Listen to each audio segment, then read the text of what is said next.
Hello, I'm Gracia Jones. I'm a great-great-granddaughter of the prophet Joseph and Emma, and I was raised in Montana and never heard of any of them for most of my young life. I'm a great-granddaughter of Alexander Hale Smith, the third son of Joseph and Emma, who survived out of the 9 children that she bore. My grandmother is Alexander Hale Smith's 9th child, and she was raised in the Reorganized Church of Jesus Christ of Latter-day Saints, which her father was a member of, a president in, a counselor in the presidency for that church. And my grandparents, my grandmother and grandfather, moved to Montana from southern Iowa in the 1930s when my mother was in high school. And she always said that her mother never spoke about these things to her. And it was not a subject that ever was talked about in our family. But when I was in the 8th grade, we had a history, American history, and I brought my book home. My mother looked in that book and saw Joseph Smith's name there. And she said, "Joseph Smith is your great-great-grandfather, but don't you ever tell anybody." So consequently, I didn't dare ask any questions, and it really wasn't a significant issue. But we lived in a community out of Ronan, Montana, in the middle of the Flathead Reservation, and the Indian tribes there are the Confederated Salish, Kootenai, and Pend Oreille Indians. The Salish actually lived there in the middle of the Flathead Valley for probably centuries. And the Kootenai came from Canada, and the Salish came from the West Coast. This particular group of Indian tribes consolidated into this organization that now exists as our tribe. My father, Rupert A. Normando, was of French-Canadian ancestry. His father was born in Canada, but he brought his family, my father was born in Canada, or my grandfather was born in Canada, but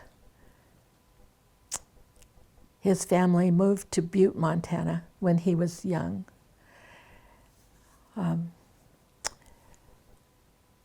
So we've been in the Flathead Valley for several generations.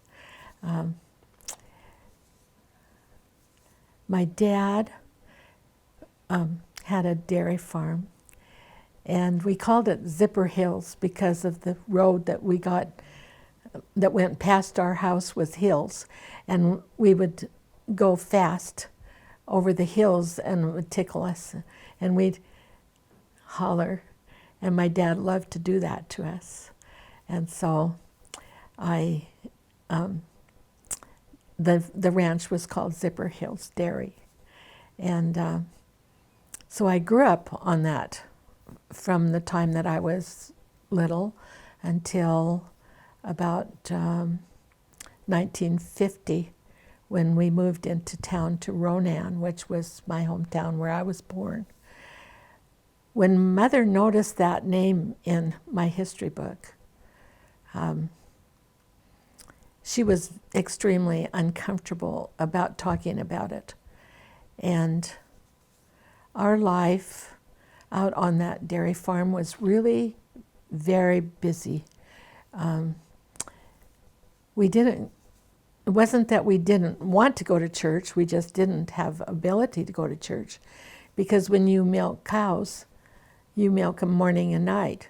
And the rest of the time you're working on feeding them and tending to all the other things. And so religion was not a big activity of our family, although we were somewhat, we were Christian. My dad had been raised a Catholic, and my mother had been raised by her parents who were Christian believers, but Grandma never lived where she could attend her reorganized church. And my grandpa, while he was Christian, he was also a Mason, and that was more or less his faithful feelings about things. My dad is part Indian and part French and part Irish, and his mother was where we get the Indian from.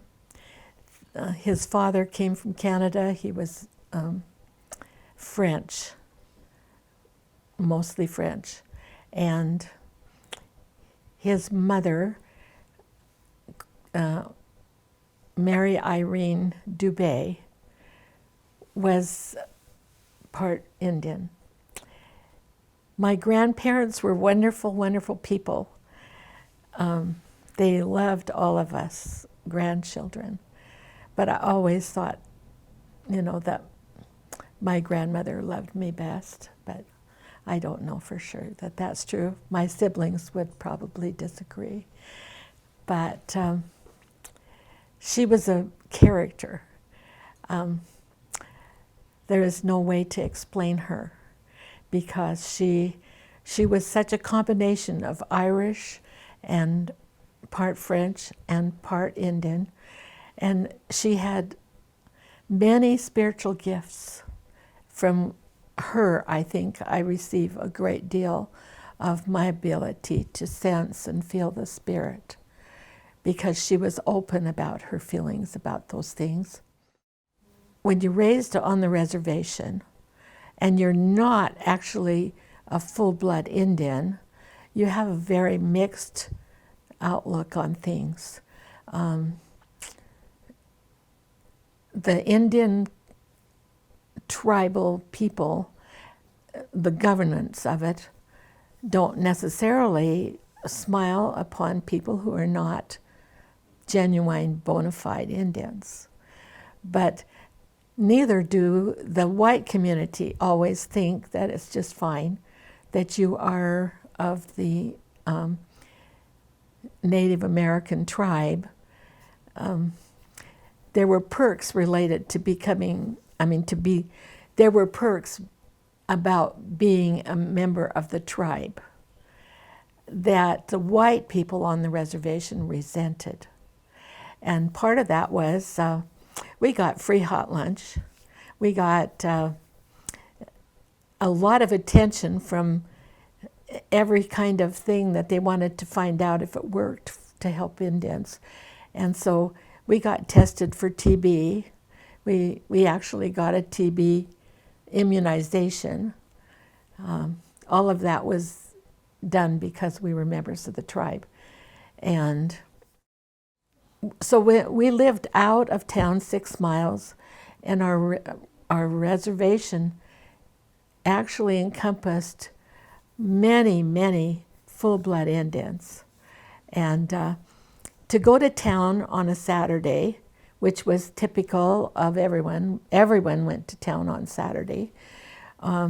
We happened to have a car, so we went in our car to town. And in the streets of Ronan, Montana, when I was a child in the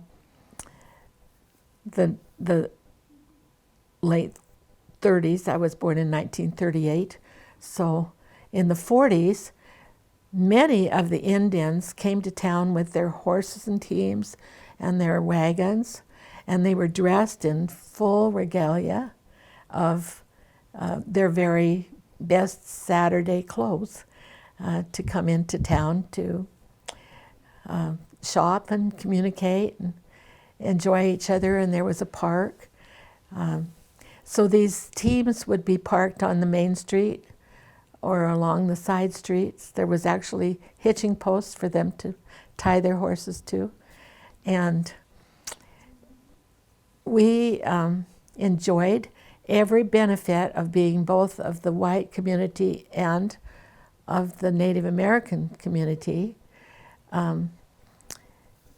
Many times we would go to the powwows, and it was a great deal of fun. The food was always great. The association with the kids, where people that I went to school with were there dancing in the circle dances around the pavilion that they had built especially for those things.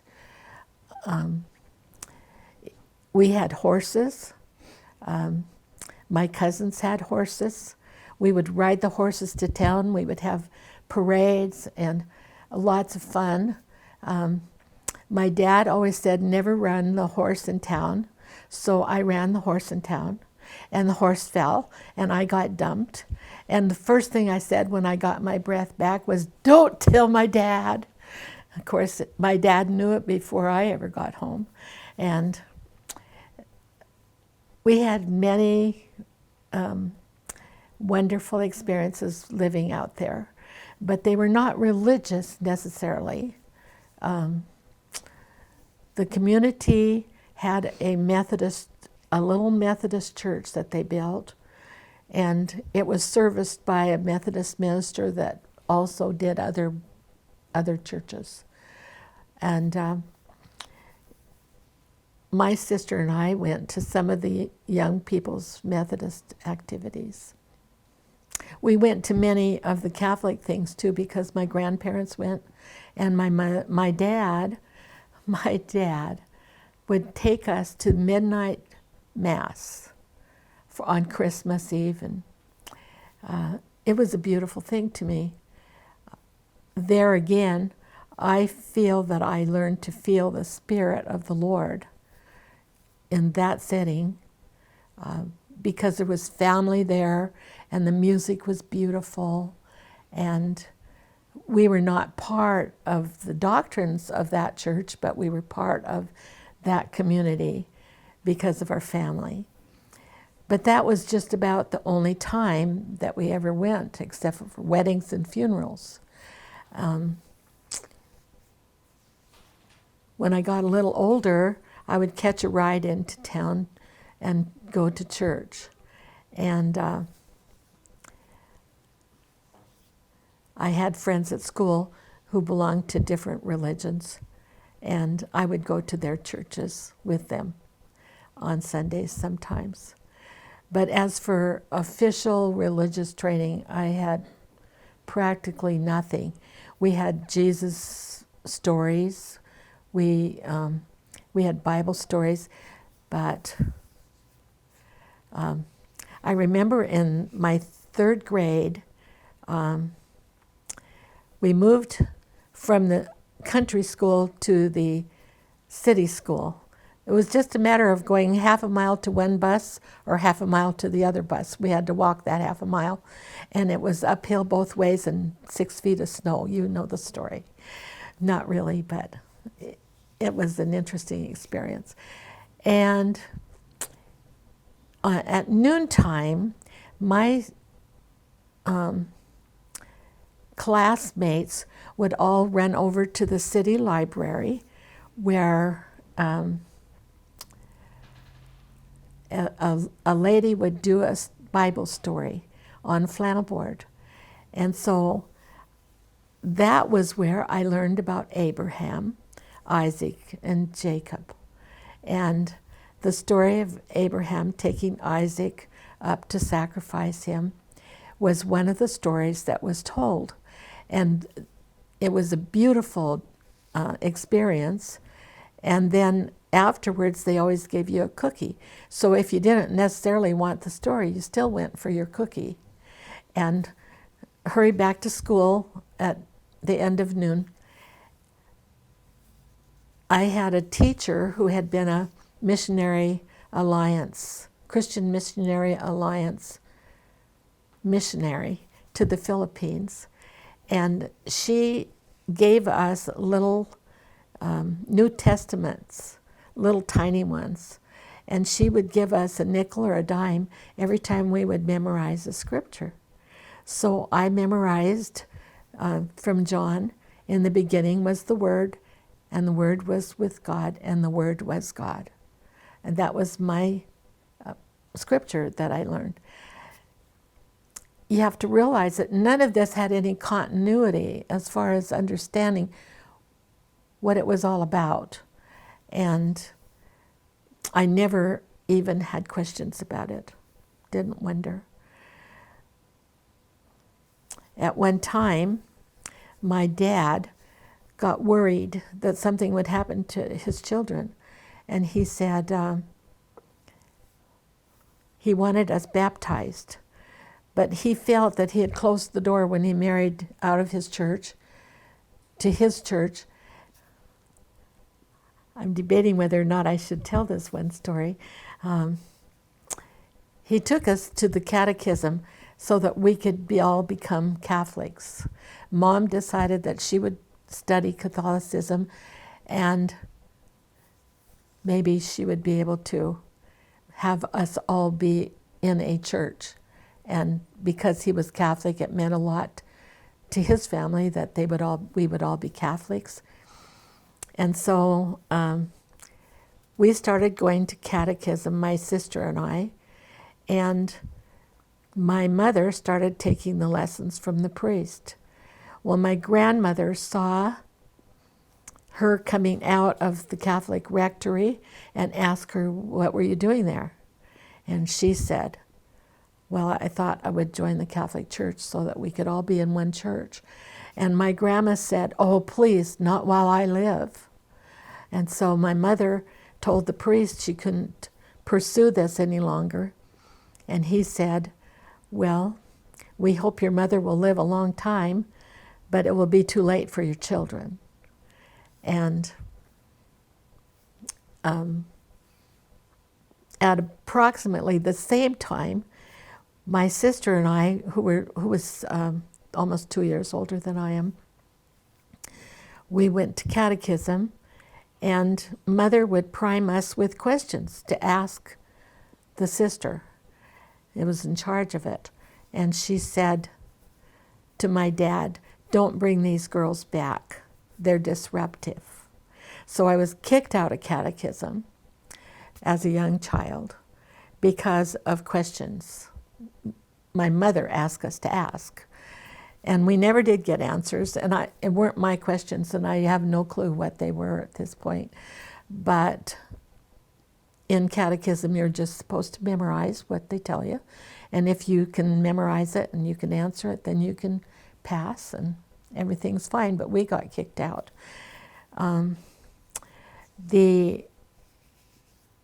So the sum total of my official religious training was just hunger to know more about God, but not knowing where to go to get it. And that's sort of a familiar thing, isn't it, to always wonder about God and not know where to go to learn the truth or what is the answer. We had a beloved aunt who died in childbirth, and that was a horrendous shock to our whole family, heartbreaking to me.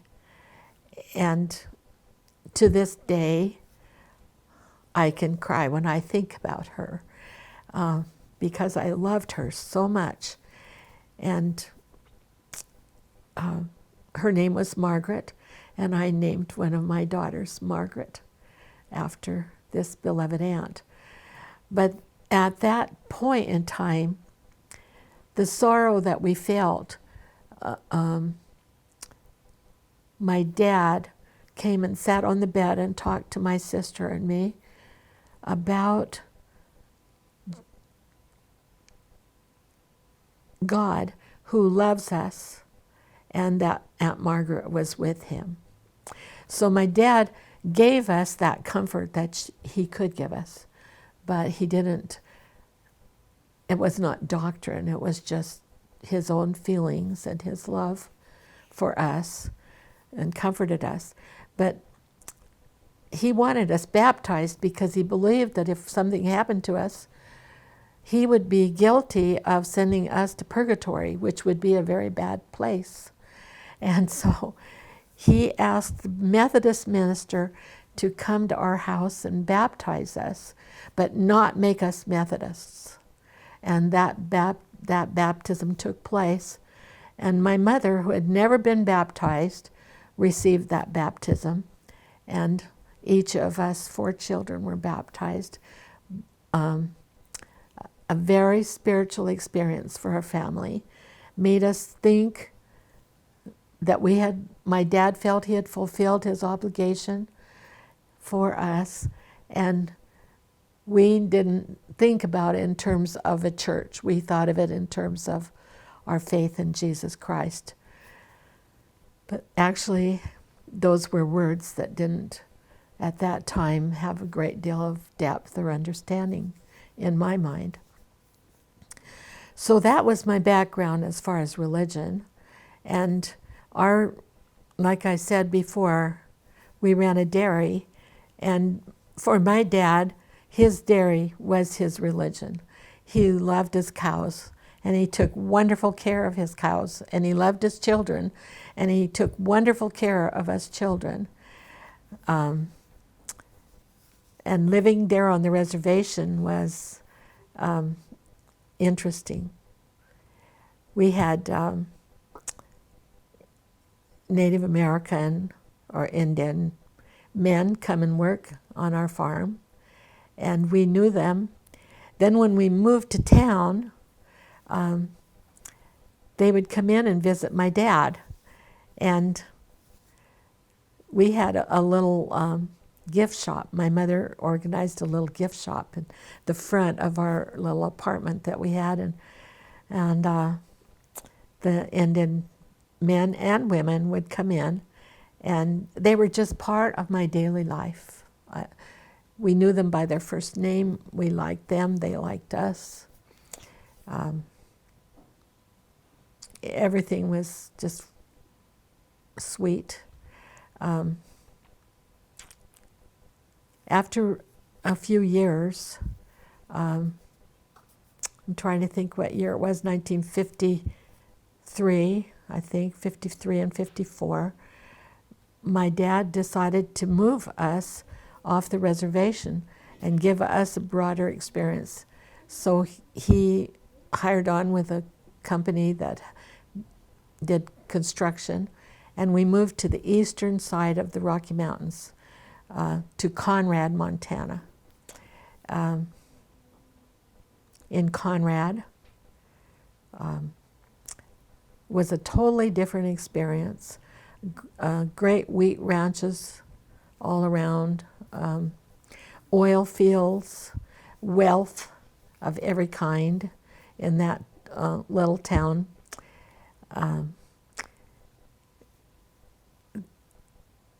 The experiences that I had there were that my girlfriends in school were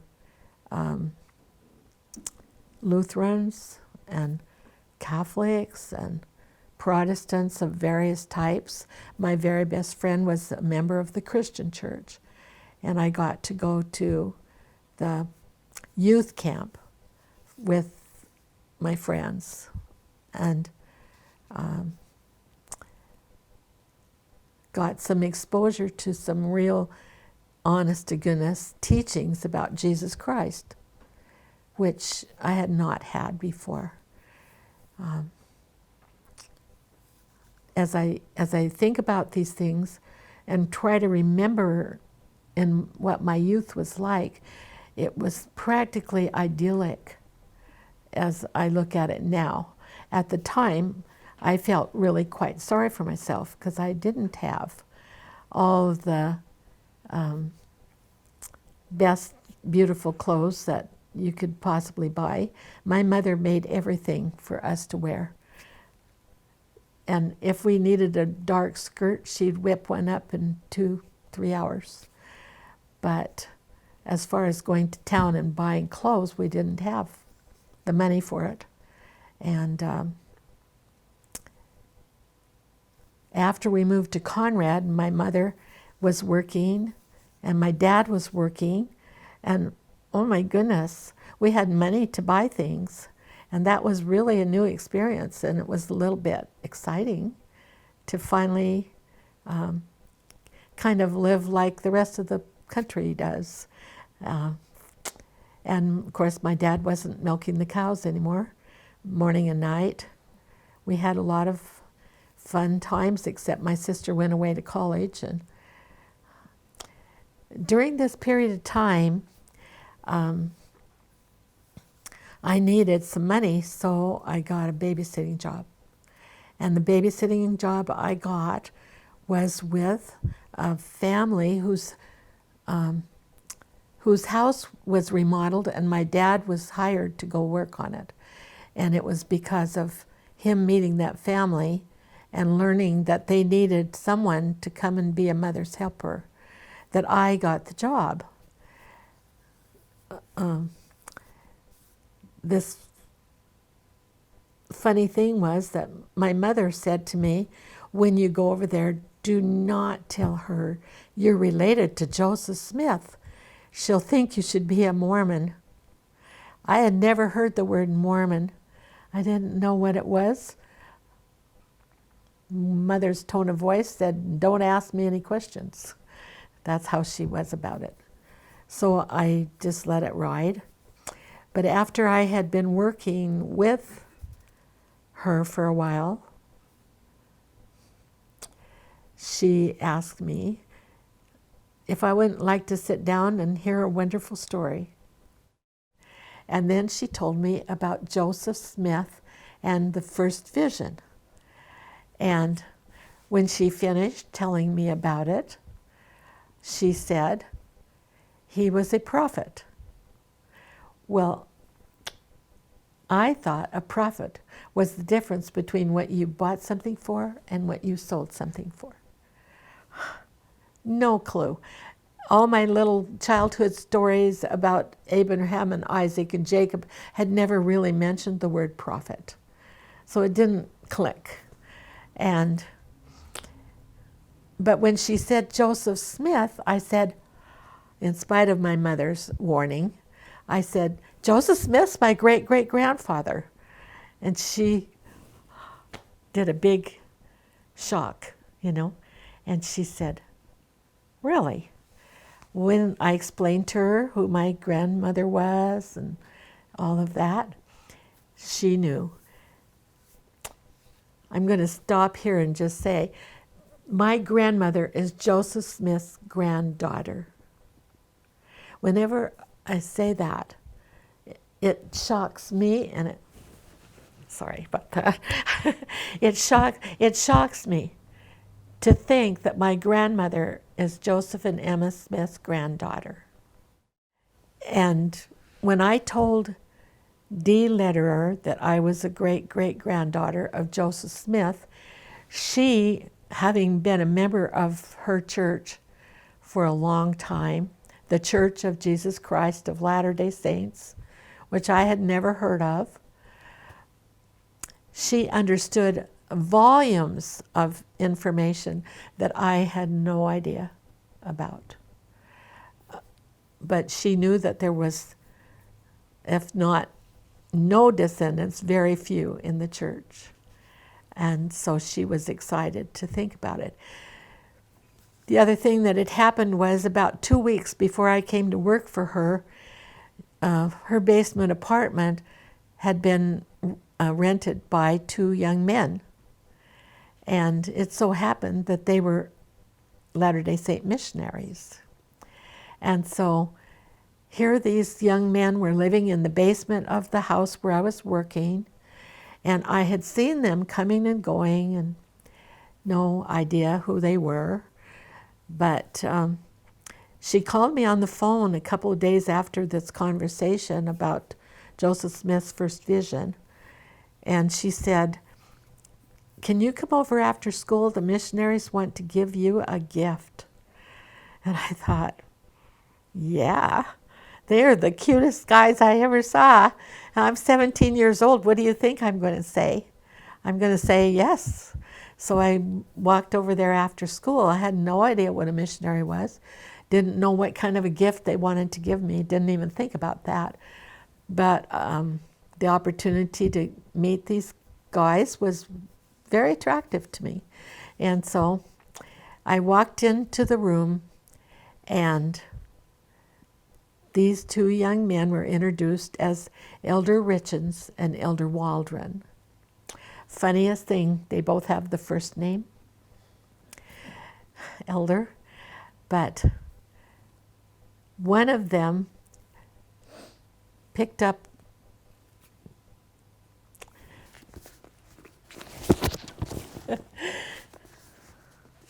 one of the missionaries handed this little book to me. At that time it had a cover, had a little embossed picture on the front with somebody blowing a horn. And he said these words, "This is a Book of Mormon. It was translated by the gift and power of God by your great-great-grandfather, and it is true." And when he said those words, I was literally washed from head to toe with this amazing feeling.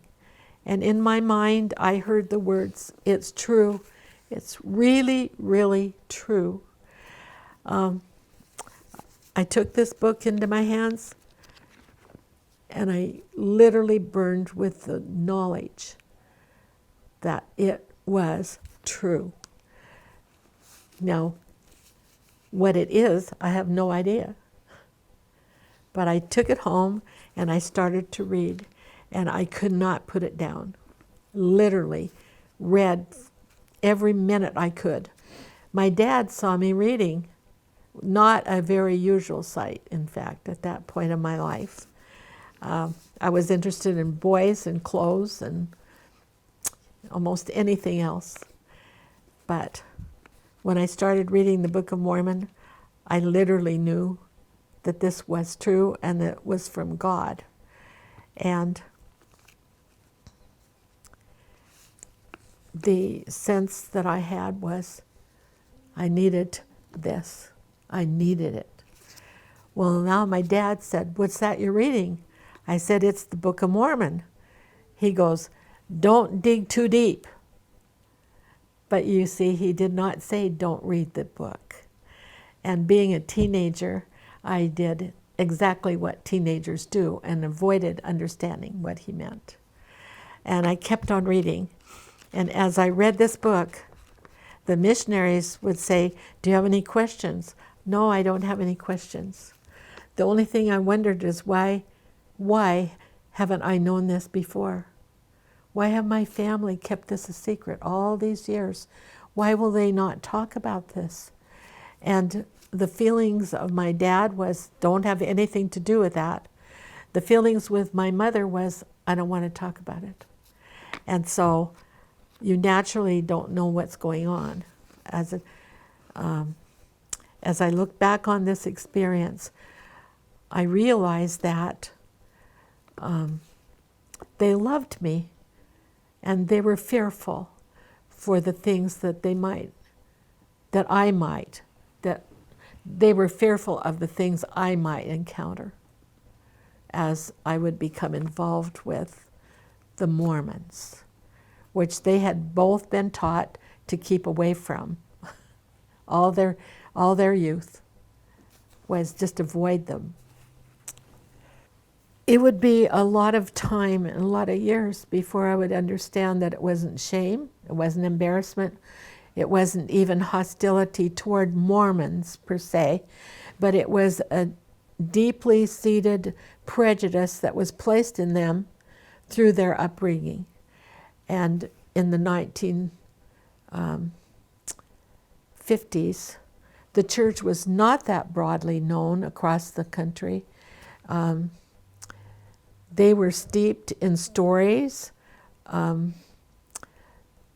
Different authors were good at writing about Mormons.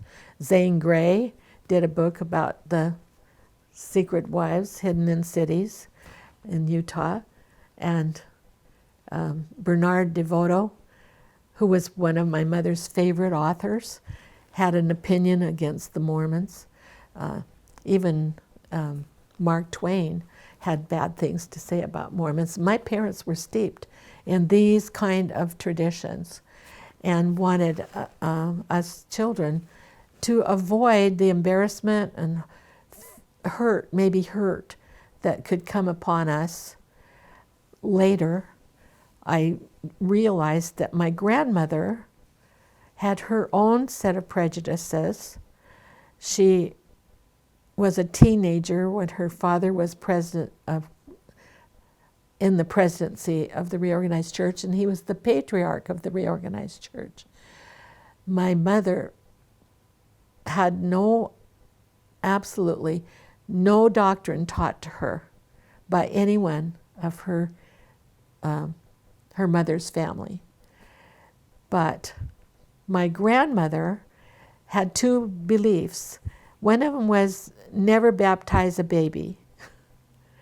Infant baptism was to her a horrible thing. Now why, she never explained to me. The other thing was that she had been raised up in a home with her father having had encounters with Brigham Young. And his attitude about Brigham Young was deep inside of her. And astonishing as it may seem to some people, that branch of the family firmly believed that Brigham Young had been instrumental in the murder of Joseph. That, of course, is the tradition in that branch of the family. And had they studied this history and learned the realities, they wouldn't have held on to those same beliefs. But they were never in a position where they had an opportunity to know anything different. So that tradition existed then and continued and continues to this day among some branches of Joseph Smith's posterity, which we'll talk about later. So my parents were extremely upset to think that I was getting involved with this. I found out that the missionaries had lessons that they could teach. 6 lessons, and I had to have permission from my parents in order to have those lessons. But they were not willing to even talk about the subject. But you know how teenagers are when they want something badly enough. They cause enough ruckus that they finally get it. And I finally got permission from my dad. Go ahead and learn all you want to about them, but do not get involved with them. Do not get involved with those people. I couldn't have explained to him what I had felt when I received my Book of Mormon. And I couldn't explain to him how I knew that what they had told me was true, that Joseph Smith was a prophet of God. Not a prophet like when you sell something, but a prophet of God. And they began to explain to me what it was to be a prophet of God. It was a wonderful thing. And suddenly I understood the story that I heard when I was a little child about Abraham, that he was a prophet of God. And my great-great-grandfather was a prophet of God like Abraham. Wow, that was heavy, heavy information for me to take in, especially with the blank understanding I have about anything to do with God. So at that point, I did start taking the lessons, and I loved every word. And the people in that little branch in Conrad, there was probably 30 members of the church that were, if everybody came. And they were sweet, wonderful people. and they just embraced me into their fold. I received my testimony that it was true shortly after I had finished all the lessons, and I understood now that I needed to be baptized. Well, my dad had already gone to great lengths to get us baptized, and as far as he was concerned, there was no need for anything further. You've been baptized. I said, but I want to be baptized. He said, not under my roof.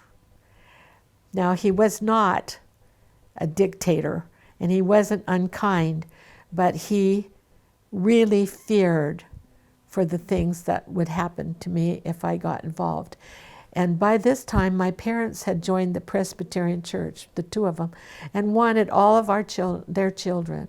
They wanted all of their children to become members of the church so we could all be one religion. But in that process, it was too late, just like the priest had told my mother, it's too late for your children. Because my brother was already dating a Catholic girl, and he joined the Catholic Church. And my sister went on to college, and she became a Methodist. And my younger sister got curious about Judaism and became a Jew. And here I am. This happened all within about a year and a half to my parents. And all four of their children were in all these different religions. But I couldn't be baptized until I turned 18. At that time, girls were of age at 18, boys not until they were 21. And so I had to wait till I turned 18, and my birthday was January. And so I had to just attend church and do the best I could. My missionaries got transferred. One of them got sent to Browning, and one got sent to Butte. I thought that was a great reward for missionaries that had actually taught the first descendant of the prophet Joseph Smith to come in this generation. And two of the coldest places in the whole nation. They spent the winter there. My missionaries were wonderful. I love them. But when they went out of Conrad, they were replaced by elders who were more focused on playing basketball with the youth. And they did convert 11 kids, and not one of us could be baptized because of the prejudice that existed, and their parents would not give permission. My baptism, it was the strangest situation. We were in the we were in the West Central States Mission. Great Falls was the headquarters for that mission, and it was 65 miles away from Conrad, where I lived. The mission headquarters set up a baptism set for March 17th, and I went and was baptized that night. But nobody from my branch was able to come. They were putting on a big dinner and celebrating something. I didn't have a clue what it was, but the 17th of March is the anniversary of the founding of the Relief Society in Nauvoo, the Female Relief Society of Nauvoo. So that's my baptism date. And it was in 1956. I had just turned 18, and I had left home, and I was still in high school. So you get a little idea of how determined I was that I was going to do this. My baptism was a marvelous experience. I went through the interviews, no problem. Got baptized, and then I remember the man who gave the talk on the Holy Ghost at my baptism. He seemed to have a glow around him that was 6 feet wide, a literal glow I could see. And as he spoke on the Holy Ghost, that is probably the first time, it really is the first time, aside from when I received the Book of Mormon, that I really can say that I knew, that I felt and knew that the Holy Ghost was there. It was a wonderful experience. And I went back home. I had not invited my parents. I didn't have a member of my branch there. The missionary that baptized me was a total stranger. The one that confirmed me was a total stranger. And nobody there knew I was in any relationship to Joseph Smith at all. And so it was just done.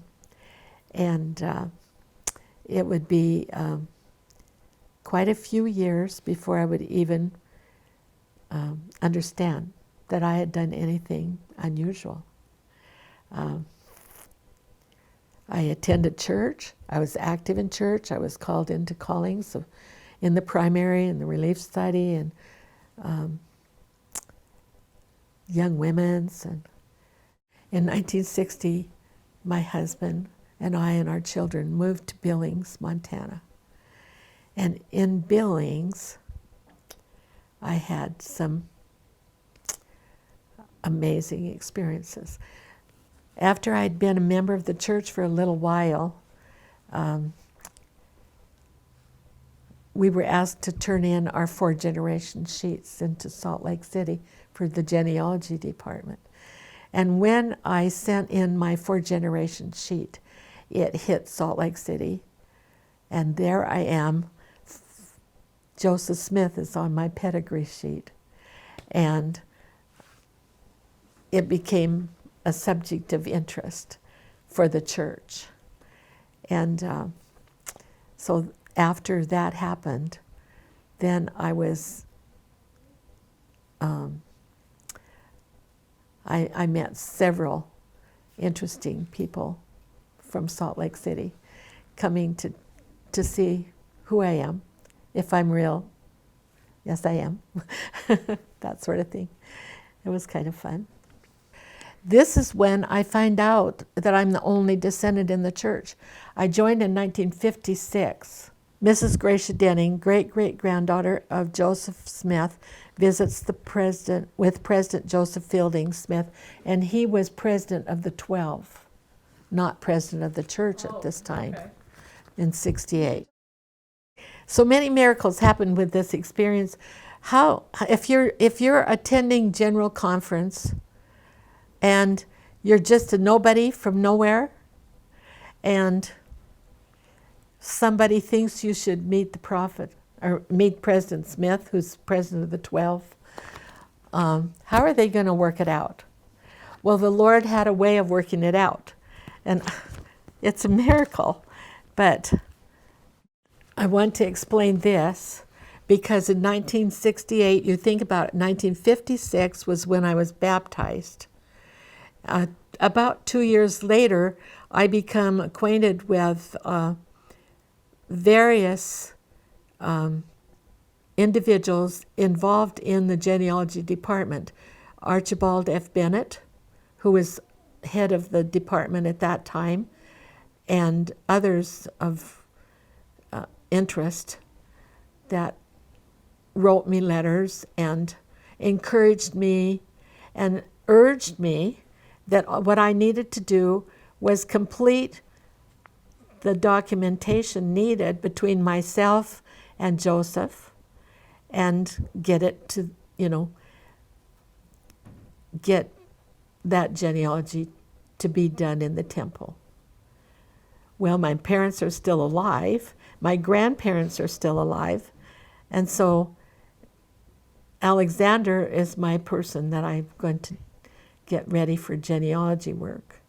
And all of that is for a later story, because right now I went to Salt Lake City, just got a ride down there with some people, and went to General Conference. But the individuals that I had communicated with in writing, in correspondence, felt that President Smith had a right to know that I was there in town. And so one of them said to me, you know, we need to let President Smith know that you're here. And so I went with the sisters from the Relief Society out to visit Welfare Square. And we rode with a lady who I didn't know her. I did know her name, but I didn't know anything about her, except that she was a president of one of the relief societies in Salt Lake City. And she had just offered us 4 ladies a ride out to see Welfare Square.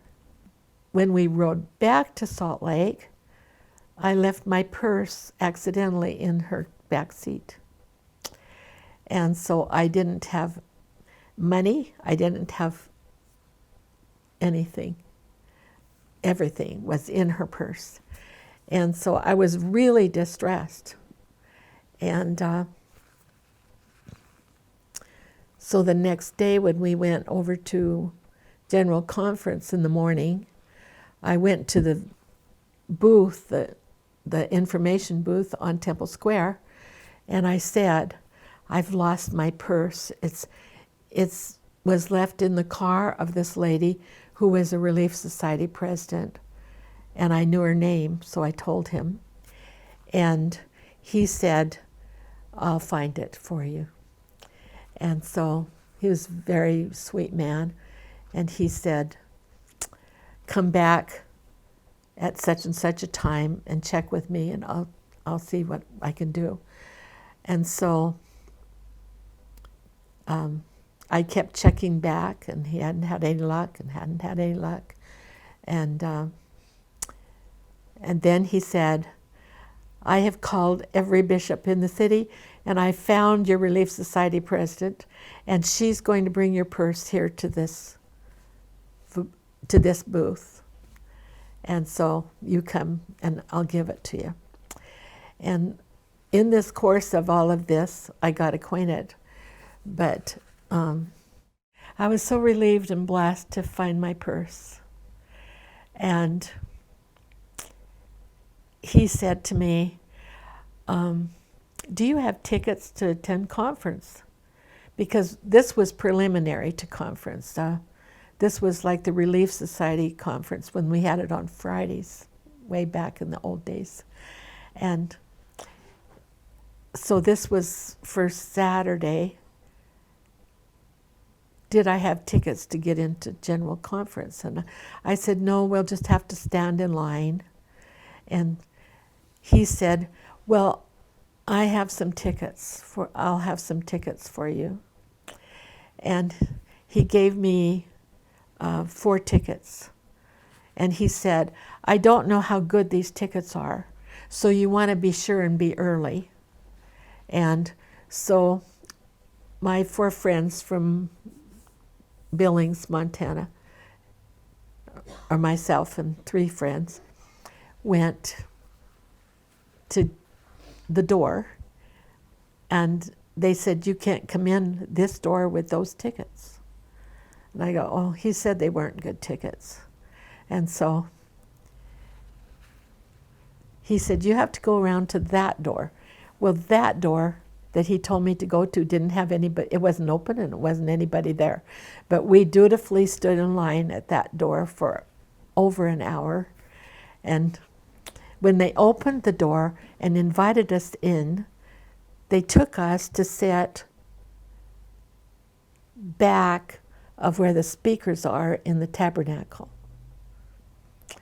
And there was nobody there. So we tried out all the seats to make sure no pillars were in front of us. And we just kind of acted like silly little girls, being curious where we were. I had no idea. I'd never been there. Didn't even know, other than that this is the tabernacle in Salt Lake City. So I sat down. Pretty soon in comes President David O. McKay and all these wonderful general authorities. They just pass right by our knees as we're sitting where the general authorities' wives sit and the families. And so when the time came for them, that they had word that Joseph Fielding Smith would very much like to meet me, the person that told me this said, but we have a problem, we have to figure out how to get you in. I said, oh, don't worry about it, I'm in.